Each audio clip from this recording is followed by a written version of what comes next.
Mariana, eu não posso deixar de te perguntar o que você acha de uma frase que os pacientes muitas vezes falam, que o câncer se alimenta de açúcar e que aí baseado nisso eles param de comer açúcar. Então eu queria que você falasse um pouquinho sobre os tipos de carboidrato, né? Quais que são realmente os carboidratos que são vilões da história, quais carboidratos que são fundamentais para a nossa alimentação e se em algum caso você indica uma dieta low carb, né, ou uma dieta cetogênica, né? Eu queria saber como que você lida com essa informação. Essa é uma boa pergunta e ela é recorrente realmente no consultório. O câncer, ele não come o açúcar propriamente dito. Realmente, o câncer ele se alimenta mais da glicose. Mas a gente não obtém glicose somente do carboidrato. Existem outras fontes do nosso corpo que produzem a glicose.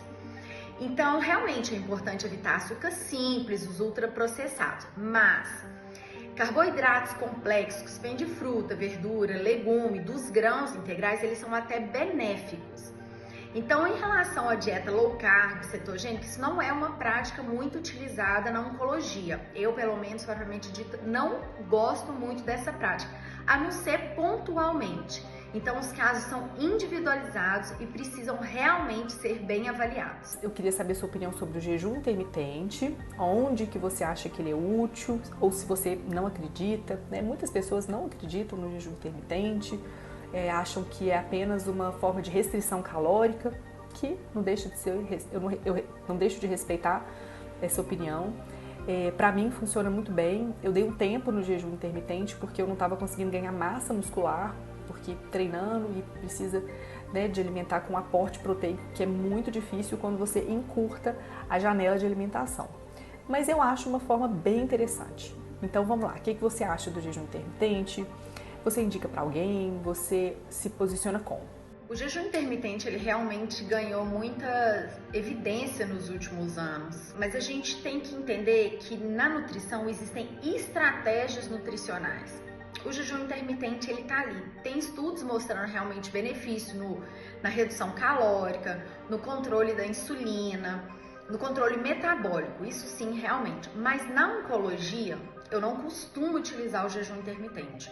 Eu não acho que é uma estratégia muito adequada. Fica um pouco banalizada a questão do jejum intermitente, realmente das pessoas acharem assim, é só uma redução de caloria, é só ficar sem comer determinado momento, mas não é assim. Tem que ter uma estratégia, tem que ter horas adequadas e principalmente a forma correta de se quebrar esse jejum intermitente.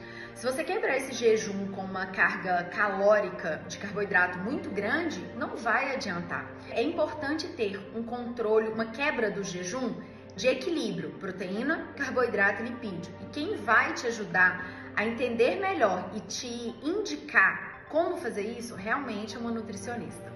Mas como eu disse, na oncologia não se utiliza muito o jejum intermitente, porque a gente precisa garantir para o paciente uma quantidade ideal de caloria, uma quantidade ideal principalmente de proteína.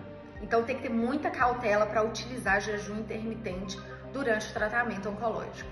Porém, quando a paciente já passou pelo tratamento oncológico, quimioterapia, radioterapia inicialmente, entrou, por exemplo, numa situação de bloqueio hormonal, aí sim é uma estratégia que eu acho interessante utilizar, porque durante essa fase tem um desbalanço metabólico muito grande, principalmente da insulina, pela redução também dos níveis de estrogênio. Então tem ganho de peso em pacientes, a grande maioria das pacientes tem um ganho de peso durante o bloqueio hormonal.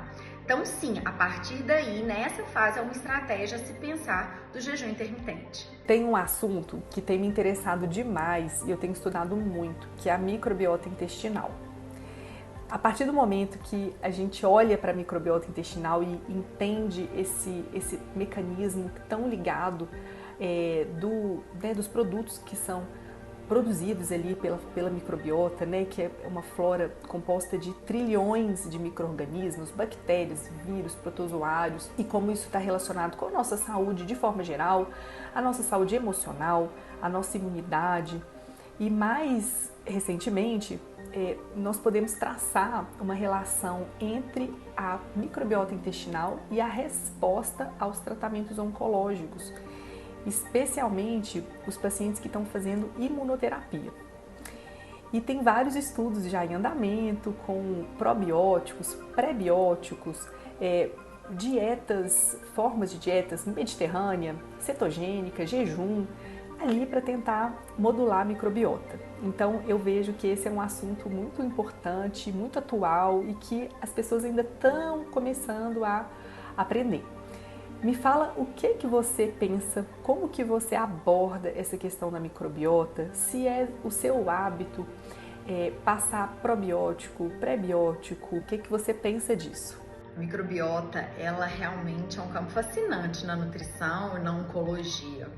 Então, a microbiota intestinal, não só a intestinal, hoje está sendo estudado muito microbiota oral também, microbiota vaginal, microbiota da pele. O tanto que isso influencia em fatores da imunidade, fatores do metabolismo, fatores emocionais, lembrando da questão da serotonina. Então, a microbiota intestinal, principalmente, ela tem trazido diversos benefícios, tá sendo estudado muito sobre ela. Então, a gente pensando em como melhorar, né, essa diversidade da microbiota intestinal, que isso é um fator importante. Quanto maior a diversidade da microbiota, melhor o funcionamento intestinal e melhor fatores imunológicos, metabólicos como um todo. Alimentos prebióticos, vamos dizer assim, eu trabalho mais com o próprio alimento. Então, fibras solúveis, insolúveis, o alimento mesmo, legume, verdura, fruta, tem vários deles que funcionam como prebiótico. Com a questão do probiótico normalmente durante a quimioterapia, eu, Mariana, não trabalho, não gosto muito de trabalhar, a não ser que seja extremamente necessário. E cada tratamento, o intestino reage de um jeito, porque o intestino é um dos órgãos que mais são afetados durante o tratamento oncológico. Então a gente tem que sempre, a nutrição tem que estar sempre manejando ali a questão da constipação, da diarreia. Então o probiótico, ele, na maioria das vezes, ele não entra. Hoje em dia a gente também já tem os pós-bióticos, que pós-tratamento a gente pode avaliar.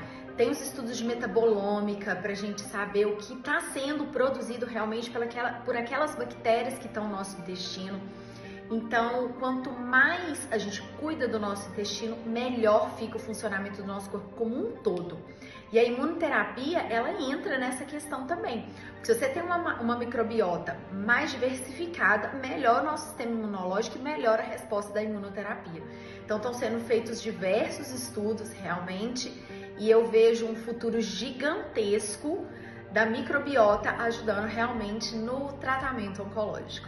Mariana, os pacientes ficam com muito entusiasmo em melhorar a saúde e muitas vezes eles ficam muito desejosos de usar alguma suplementação. Eu queria ouvir de você o que você pensa dos diversos suplementos que a gente tem. Vitamina D, ômega 3, creatina. O que você acha que não é tão indicado assim? E pelo contrário, quais aqueles suplementos que você considera indispensável, que você indica para os seus pacientes? Né? Quais aqueles que você não abre mão?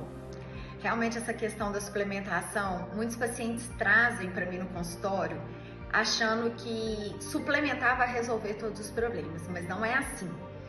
Primeiro, o que eu trabalho sempre é comida de verdade. A gente consegue resolver várias situações com os alimentos mesmo. O suplemento, o nome propriamente diz, é suplemento, é para complementar o que precisa, mas durante o tratamento oncológico, realmente existem alguns pontos que precisamos trabalhar. Às vezes a inapetência do paciente não permite com que ele consiga se alimentar na quantidade necessária, principalmente valores calóricos, proteína. Então, eu costumo trabalhar com um tipo de proteína que chama body protein, com colágeno, que trabalha melhor para a digestibilidade, ele funciona melhor para o intestino. Agora, alimentos, suplementos que eu não abro muito mão durante o tratamento oncológico. Ômega 3, vitamina D, se precisa de repor, e eu vou falar com você que a maioria dos pacientes oncológicos que eu recebo estão com a vitamina D baixa. Outro suplemento que eu avalio da necessidade é a creatina. Alguns pacientes que já estão em processo de sarcopenia ou que estão com uma perda de massa muscular um pouco mais acelerada, eu trabalho com um suplemento chamado HMB, também que ele ajuda nessa formação da massa muscular, prevenindo essa perda exagerada. Agora, o que não utilizo durante o tratamento oncológico? Antioxidante, a gente não avalia isso, não é um suplemento totalmente indispensável. Fitoterápicos, a gente tem que ficar muito atento à questão da cúrcuma. Cúrcuma em cápsula, eu não recomendo durante o tratamento, que pode ter interação, pode ter uma sobrecarga hepática também.